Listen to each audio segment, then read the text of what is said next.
এ পর্যায়ে আমরা পরিবেশন করবে সুরভি দশম শ্রেণী। এরপর তিশা।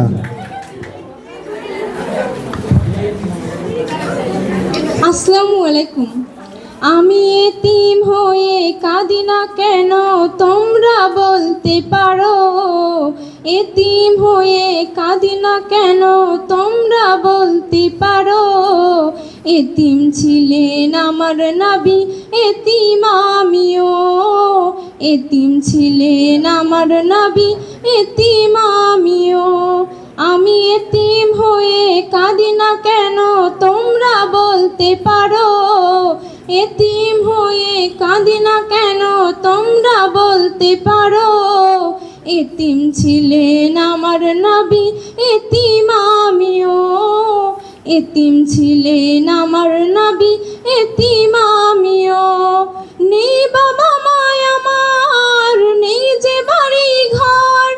নেই বাবা মায় আমার, নেই যে বাড়ি ঘর।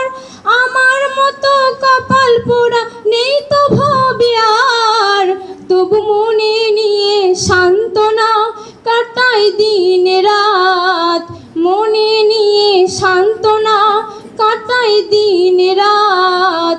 এতিম ছিলেন আমার নবী হযরত মুহাম্মদ। এতিম ছিলেন আমার নবী হযরত মুহাম্মদ। আমি এতিম হয়ে কাঁদি না কেন তোমরা বলতে পারো? এতিম হয়ে কাঁদি না কেন তোমরা বলতে পারো? এতিম ছিলেন আমার নবী, এতিম আমিও। এতিম ছিলেন আমার নবী, এতিম আমিও। জীবন চলার পথে রয় যে আপন পথ। জীবন চলার পথে রয় যে আপন পথ। এই জীবনে রইল না মোর আপন কোনো ঘর। তবু মনে নিয়ে সান্ত্বনা কাটাই দিন রাত।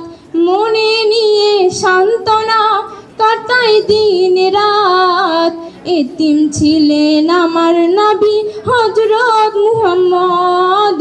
এতিম ছিলেন আমার নবী হযরত মুহাম্মদ।